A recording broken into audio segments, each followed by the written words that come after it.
And happy Thursday, Xavier Musketeer basketball fans. This is your weekly Razor Cast. That's Reaker and Zink talking about all things Muskie basketball. Actually coming to you Wednesday night. Wanted to make sure we got things up and running before most of the NCAA stuff got into battle and working around our various schedules. But we will be talking about the same things we always talk about, and that's the glory and greatness of this year's Xavier basketball team. What do you think, Jim Reaker? What a season it's been. We are Big East champs, regular season anyway. We are number 3 in the country in the AP poll. I think we slipped to number 4 in the USA Today, but oh well. 28-5, and this for the first time, the number 1 seed in the NCAA tournament. Not the number 1 seed, a number 1 seed in the NCAA tournament. Yeah, that is very, very important. Like I say, first time that it's ever happened. So we're going to take that and run with it. We're not going to play any games at all with that. And kudos to Chris Mack and the boys for pulling that down. That's a big feather in our cap as we continue to move forward. Of course, Coach Mack took the overall winning spot in coaches this year, and if they make it to the Final Four, to the Sweet 16, they will have tied the number of victories in a year. They move further, they'll break that. Chris Mack, Coach of the Year, all kinds of great things going on. But the season restarts on Friday for the Muskies. Before we talk about that, let's talk about last weekend. When last we spoke, it was right before the Muskies were going to head into their first game of the Big East tournament, and that, like you said, didn't quite turn out the way they wanted it to. I don't think it's a big negative. They got some nice rest, and they still kept that number 1 seed, as did Villanova. We have to congratulate Jay Wright and his group for that. Big kudos to the Big East to have 2 number 1 seeds. But that first game against St. John's, a team that we talked about has been dangerous for the Muskies, but absolutely no problems whatsoever with the Red Storm last Thursday. I think it's weird.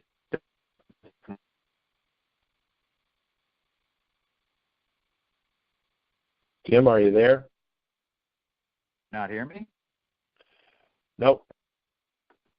You don't hear me? Can you hear me? I can hear you when you say, "Can you hear me?"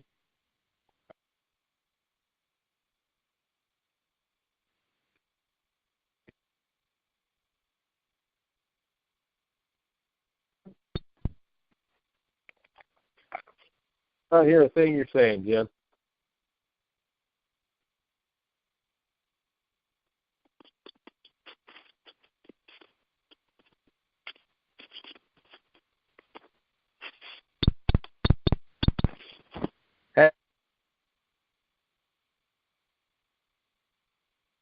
Check your connection. If you got your earphones in, check your earplug connection or something twisted around in there. Do something. There, I just heard about 2 seconds of you.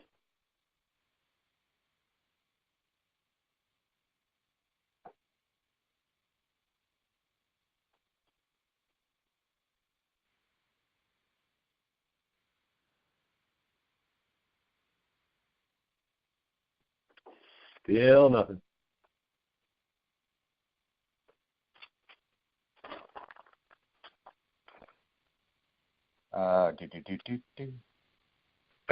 Whatever you just did, I just heard you for again for about a second there. Wait a second. Do you hear me? I can hear you now. What did you do? Wait a minute. For some reason, why am I not? I hear you very faint. I just took my ear set off. I got a feeling it's probably because I can hear you just fine now. Must be something in your ear set. Either okay, you hit so your... we can just do it this way. Okay. I can't hear very well right now for some reason. You can't hear me very well? That's what you're saying? It's got a phone. Can you hear me better now? Now talk. Hello? I'm here. Are you there? Yeah. Okay. Why don't we start this over? If you care to, that's what we will do. Yeah. I'll just take the headset off. Something's wrong with it. Okay. I'll call in again in a couple seconds. Okay.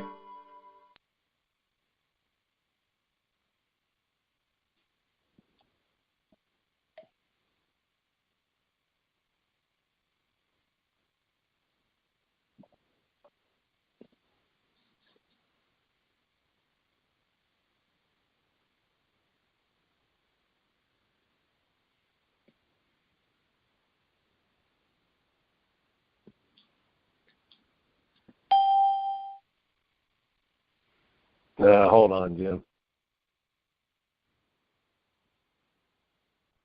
And happy Thursday, Xavier Musketeer fans. This is your weekly Razor cast. That's Reaker and Zink talking all things Muskie basketball. Actually coming to you Wednesday night here as we do the schedules and making sure everything got in before the NCAA tournament 64 started tomorrow night. We could get posted, but that's not going to stop us. We're going to talk about things all we can because it's been a fantastic season as we head into the NCAA tournament for the Muskies. Isn't that right, Jim Reaker?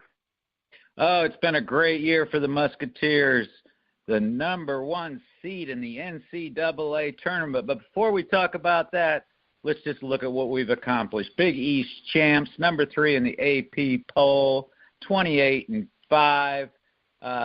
We all look forward to March in the NCAA tournament, but no matter what happens, it's been a great season for the Musketeers. Yeah, no doubt about it. Like I said, that regular season title, things didn't quite happen the way we wanted to in the tournament. We'll talk about that in a little bit. Coach Mack, the coach of the year, Trayvon Blewett, first team.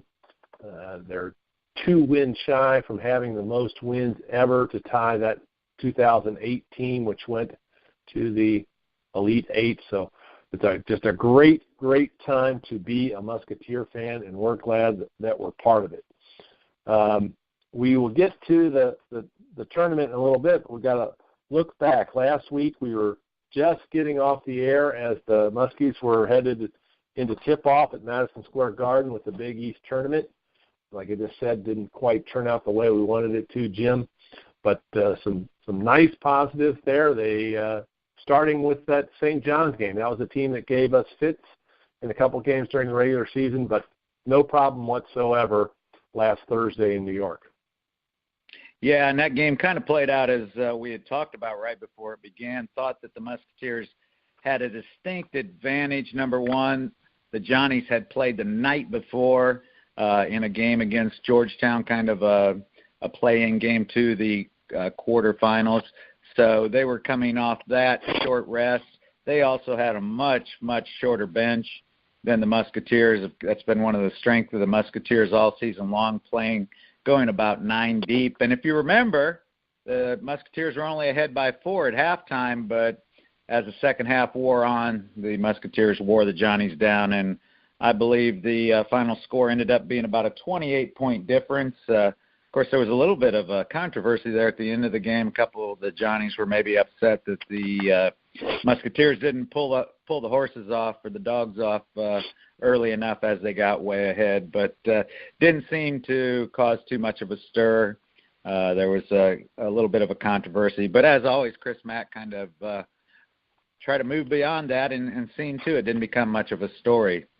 But then we moved on to the semis. Yeah, and the semis sadly didn't quite work out, like I said, the way we wanted to. And tell us what went wrong there, because the opposite happened. We were up 14 at the half, yet Providence takes us into overtime and takes us out. Yeah, I think there's 2 things that happened in that game.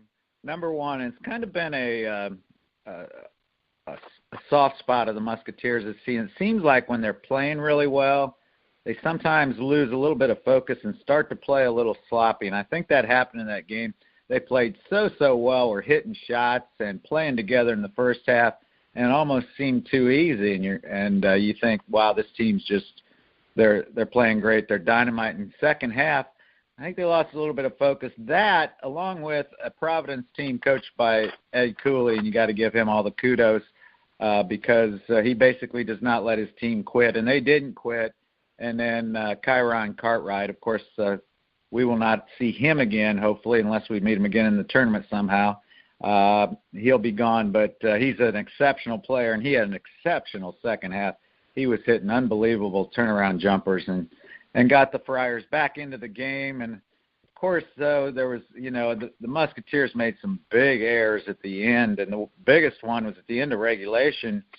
They were Musketeers up by 2, got a rebound off a missed shot with about 10 seconds left, threw the ball down court, and Trayvon Blewett had pretty much looked like it was going to be an uncontested layup or could have just dribbled the ball out, and for some reason tried to make a layup thinking that I think he was trying to draw contact, and he missed the layup. He wasn't fouled.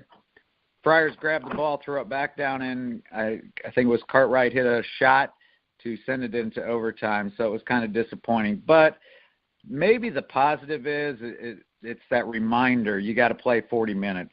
And going into the tournament, maybe that'll be something that will help the Musketeers if they get in a situation like that again.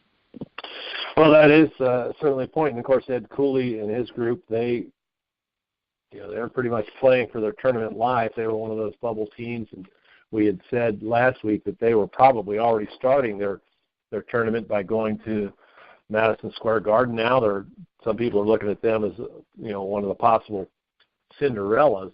So that worked against this. Of course, they went on into the finals and just barely lost to Villanova. So they had a great run. But it is sort of worrisome, the things that you're talking about. Up 14 at the half, tournament time, and losing your focus. That's not something you can do in the big dance. And I know some people are going to say, well, we know that's more important, but it's going to be more important to every other team there as well. So, yeah, I don't know quite how to take it, that you let an opportunity like that slip away, even though there was some great play on behalf of the Friars and some great coaching. But like I said, one of the positives may also be that they got a little bit extra rest and had almost a whole week before they have to play the day after tomorrow. Yeah, and a point that Chris Max made a lot this week going into the tournament, and something they have to keep in mind, the Musketeers had that great run last year, but coming off of barely getting into the tournament and feeling like they weren't respected and they needed something to prove. And, of course, we know that turned out pretty well as they made an Elite Eight run, one game within the Final Four. But he's pointed out, you're on the other side this year. You have been respected. You're given the number 1 seed. But we're going to be playing teams that were like us last year in that we want to have something to prove. And, again, when you got that number 1 seed on your back right next to your name, that just makes you a target. And I guess as the old saying goes, they've gone from being the hunters to the hunted. Mm-hmm. And you hit it right on the head there. Last year, they were more like what people were talking about with Providence, where they were going to have to – some people thought they had to play their way in the Big East tournament, had that absolutely terrible February, but got through it, and now a number 1 seed. And let's not go against it too much. They did lose there. It's only 1 game away. Who knows what would have happened if they'd have gone the next night against Villanova. But they did still hold on to that number 1 seed. But do you think that that loss may have affected the bracket in which they were placed for the number 1 slot? Maybe. I still think with Kansas winning the Big 12 and the Big 12 tournament, I think they probably would have ended up the same way. So, but here's the point that this is kind of scary, but I'll throw this out here because it's real. In 2003, the Musketeers were a number 3 seed, highest seed they had ever been in program history. And in 2003, they lost in the second round, going down to the 6th seed was Maryland that year. Mm-hmm. And then it's not hard to remember 2 years ago when they were the number 2 seed, highest seed they'd ever been. And we all know how that ended in St. Louis with the Wisconsin Badgers going down in the second round. Mm-hmm. So I'm hoping this is not a pattern. But it does, it is some concern that, every time we've reached some goal of getting recognition at the end of the regular season, that the tournament hasn't gone on as long, or we haven't run as deep as people had would even predict that we would. So hopefully that's all in the past. Hopefully that's not a pattern that will continue. But just a thought that crossed my mind, because I remember thinking that first time they were a number 3 seed. Well, number 3 seeds, they get a couple pretty easy games. And then you realize that even if you're a 3 seed, the second round you're playing a 6 seed. And again, that was a Maryland team out of the ACC. And so you kind of realize that maybe the number 1 seed gets a pretty easy first round. But after that, the games get tougher real quick. You're right on that. No doubt about it. And, of course, every game is tough in the NCAA tournament. And whether you're number 1 or you're, playing a play-in game like our coming opponent would be, it's not going to be an easy ride one way or another. You just hope they're going to. And that's why I brought up, the fact when you're up 14 at the half, you got to step on the head of the snake and crush it. You can't let it wriggle around and maybe get out and bite you. And that's something we've talked about before. Xavier has they're 8-0, I think, in these tight games, 9-0 with escaping at 6-0 until that Providence game. But sooner or later, it's going to catch you. So let's hope that it was the Friars that caught us unawares, and they can make this run. Let's talk a little bit about. Right now they are playing that play-in game up in Dayton, and it's Texas Southern and North Carolina Central. Right now it's 3:40 in the first, with left in the first half, and Texas Southern is up 30-20. Now neither of these teams should be a problem for the Musketeers, but they can't take them out. Even Texas Southern, up 10 now, they didn't even have a winning record on the year. They were 15-19 on the year coming out of the SWAC. Anything to be worried about come Friday against the Central Eagles or the Tigers, whoever ends up winning tonight? No, the only thing that kind of looms over you is, there's never been a number 1 seed lose in the first round. Mm-hmm. And, that just you don't want to be the first one, and just the odds that it's going to happen someday. Let's just if it's going to happen this year, let it happen somewhere else in the tournament. But no, and I look back, and I remember even coming out of Vegas after they got beat by Arizona State, where they've played very, very sloppy. It seems every time that they've lost this year, kind of, that they've come back a little more focused, and maybe that'll ring true. And plus, I think, again, nobody's blaming Trayvon Blewett for losing that game, but I'm sure he questioned himself a little bit, and I'm sure that probably motivated Trayvon Blewett a little bit this week to work a little harder, be a little more focused. And we usually see when he has that look in his eye that he puts on some of his great performances. And, again, the other thing I like is this is a team with a lot of senior leadership that have, the guys have been there 4 years, O'Mara, McCara, and Blewett, and I think that they want to finish this out as best possible. And you couldn't ask for 3 more quality guys to be the leader of your team. So, but as a Musketeer fan, I'm just going to take them one at a time. They play, and you're back to that. I haven't looked that far down the road. I do know the second game would be against the winner of what game, but I'm not going to look too far beyond that. We're going to try to enjoy every game. Well, you're going to have to look here in a minute, because we're going to talk. And now you're back to that, whereas a couple weeks ago you're projecting 2 weeks forward. The one problem with being a number 1 seed is your second opponent is going to be a quality person, because you're going to face the winner of an 8 and a 9. And the nice thing is they did get sent to Nashville. They're going to play at 7:20 Eastern. That game's on TBS. Great spot for Cincinnati fans is the Bearcats were also sent to Nashville, even though they are in the South region overall. They play the Georgia State Panthers at 2, so I'm sure there's tickets to be had somewhere. And the other 2 games down there could be 2 of the more intriguing games in the NCAA. The 4:30 game is the Nevada Wolfpack versus the Texas Longhorns, and those are teams that have sort of snuck under the radar to get in it, and they'll end up playing the winner of the Bearcat Georgia State game. And then after us is the teams that we will play, and that's the Missouri Tigers or the Florida State Seminoles. Two very tough opponents. Missouri coming off a strong push there toward the end of their season, and now they've got Michael Porter Jr. back, a little rusty when he came out, and the Florida State Seminoles, who've been up and down, but they have knocked off some big wins there in the ACC, and either one of those is going to be a tough opponent come Sunday. Yeah, and you mentioned that Michael Porter's been back. Of course, he was back for their first SEC tournament game, which they lost, and I think he had I guess he shot a lot of shots, not at a very good clip. You got to think he's rusty. The other factor, and I just read this not very long ago. I don't know if I just missed this but the starting point guard for the Mizzou will be suspended for that game.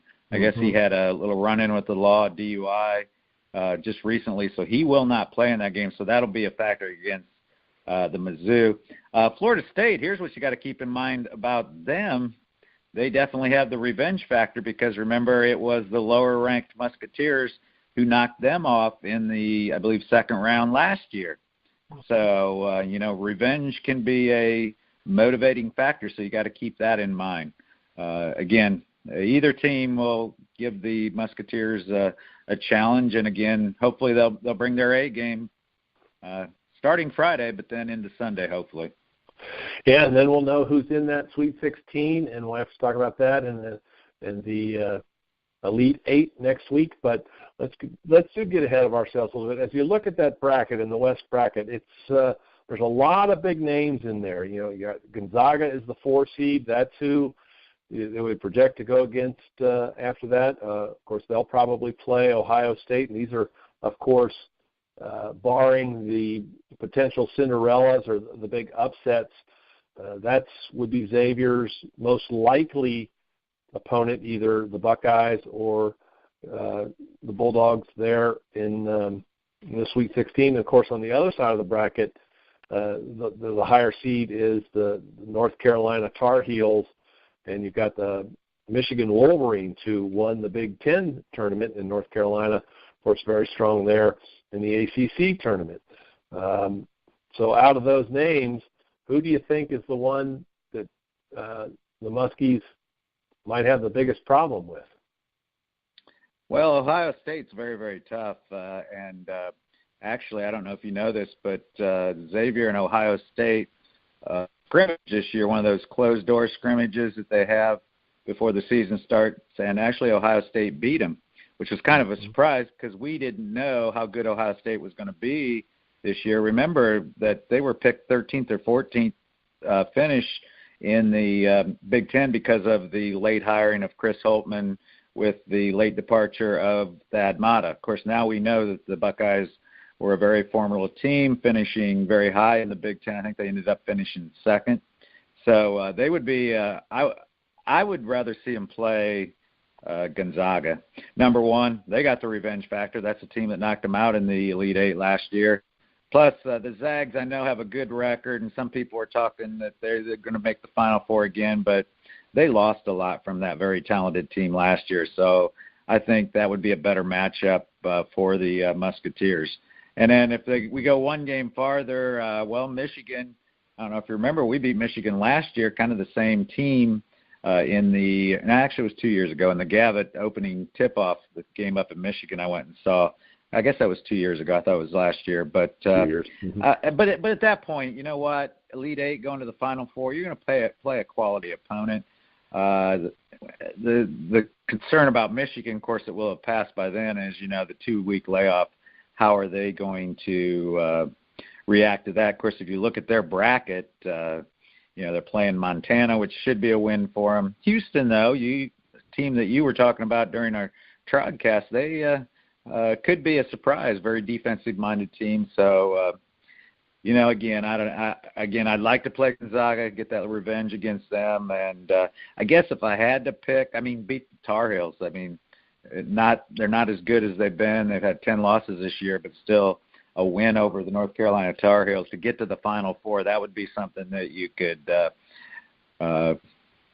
hang your hat on. Thank you. But again, at that point, you're playing good teams, and I don't even want to pick. We'll play whoever's there. We just want to get there ourselves. Well, maybe our good friends from Providence will pull off another upset there.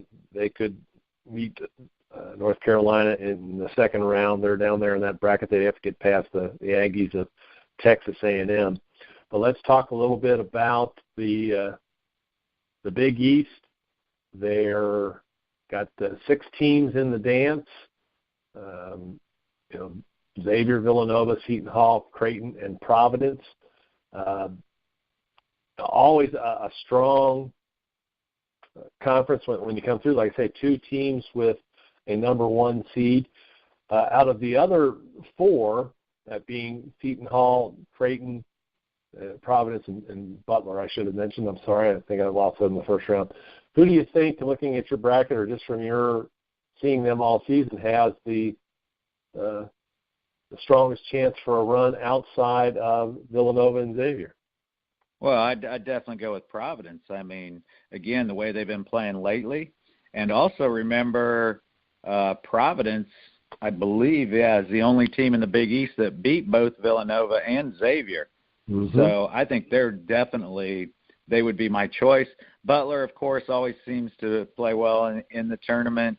I think all of them. And of course, this is interesting. Last week we were rooting against each other, but as you get into the NCAA tournament, you really like to see all your league opponents do well just to make the league look better, especially going into the next season as they start to rank the leagues leading up to the beginning of the next season.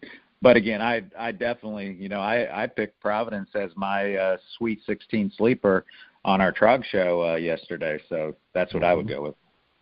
Providence, and they are nice and spread out. Villanova and Butler are in the East, but they're on opposite sides of the bracket. They couldn't meet until the Elite 8, Seton Hall, an 8th seed.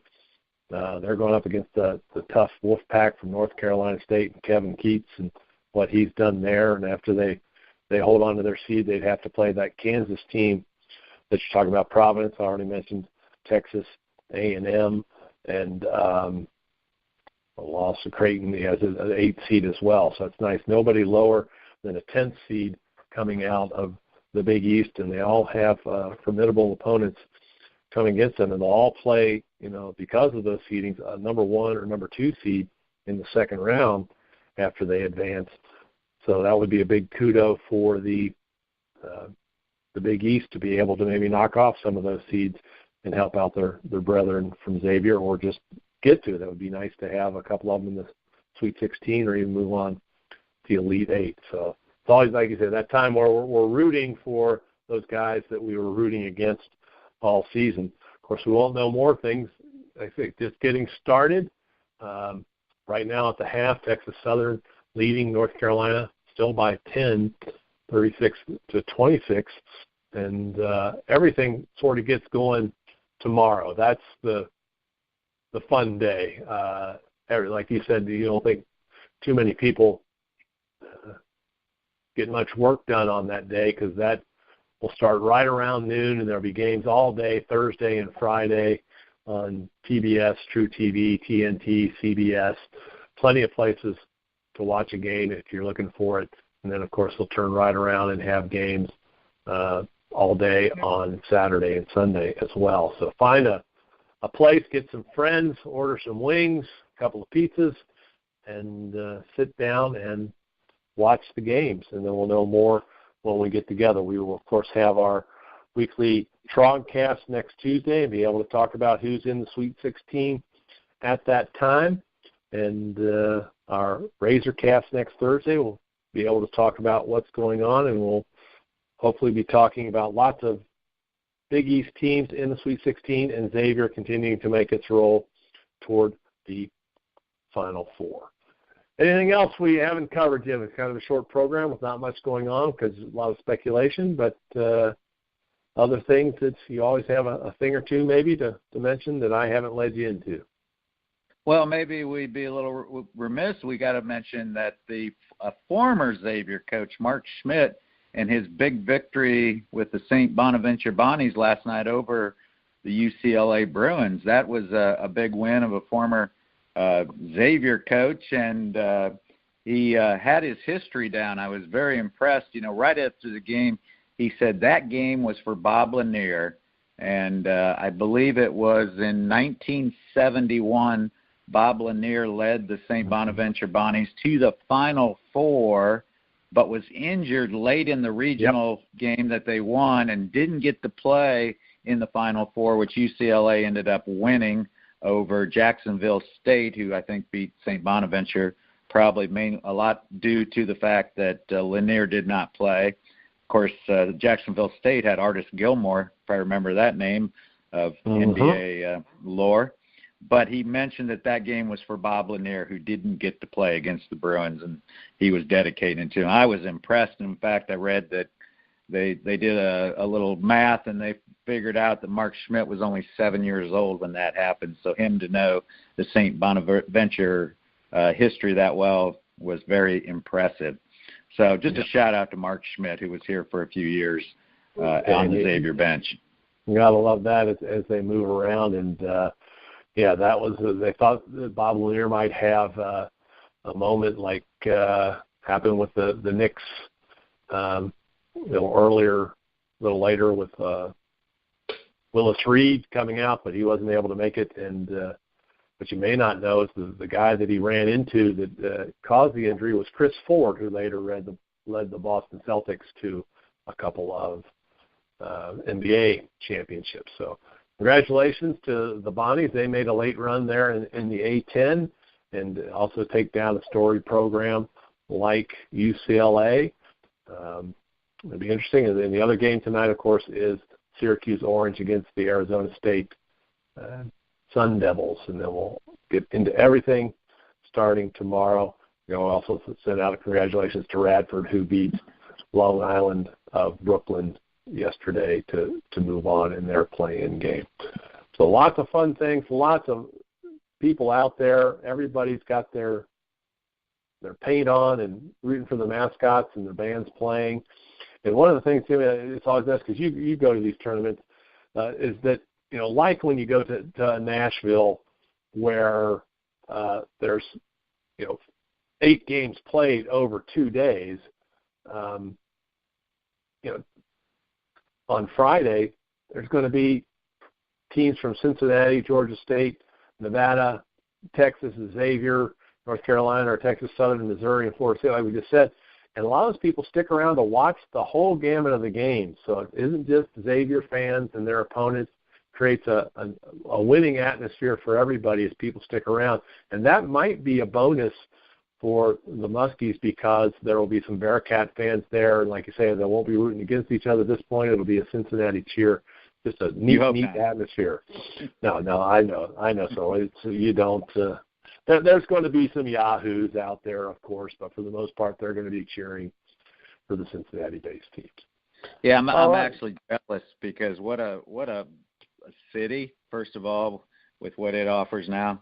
I was down there last summer with all the music and stuff on Broadway Street there, and I wish I could go, but obviously not going to be able to be there for Friday. But you are available for Sunday if I call you early and say I got tickets and we're on our way, right? You betcha. Well, sure, we'll make that work. What the call we're really waiting for is, hey, let's get to San Antonio in a couple of weeks and make that work. That would be fun to do.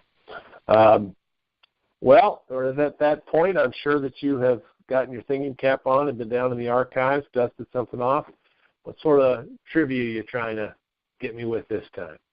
Well, of course, we're talking about the NCAA tournament, and we're hoping 2018 is the year that the Muskies make it at least to the Final Four. But let's go back to 2004.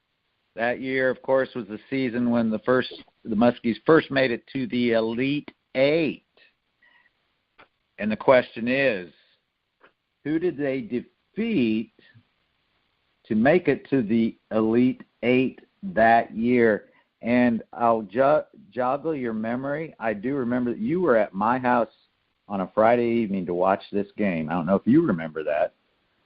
Who did the Musketeers beat to make it to their first Elite Eight in 2004? Sometimes your questions are archaic and hard to answer, but that's most Xavier fans remember. They beat the Longhorns of Texas. Very, very good. I got to throw you a before, cream puff. Before losing, unfortunately, to the Blue Devils in a tight game just by 3 to keep from getting to the Final Four. So, which was a very close game, which they led most of the game. Mm-hmm. And then the name is escaping me, but one of their big men fouled out very early, which hurt them in that game. And a lot of Musketeer fans believe his name's escaping me right now.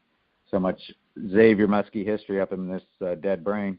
But a lot of Musketeer fans. One of the Xavier big men fouled out, you said? Yeah, and what happened was he got his 4th foul, and Mata was trying to figure out and didn't get him out of the game. And on the free throw, he actually got his 5th foul on the rebound of the foul from his 4th foul. So he was he got 2 fouls within seconds and was out of the game. And really, because he was playing a good game. Name is just escaping me right now, but I'm sure Musketeer fans are out there saying it wasn't Chalmers or West, was it? It was actually West was out. If I recall, it was a transfer who had come there for like his last 2 years. It played very well during. Yes.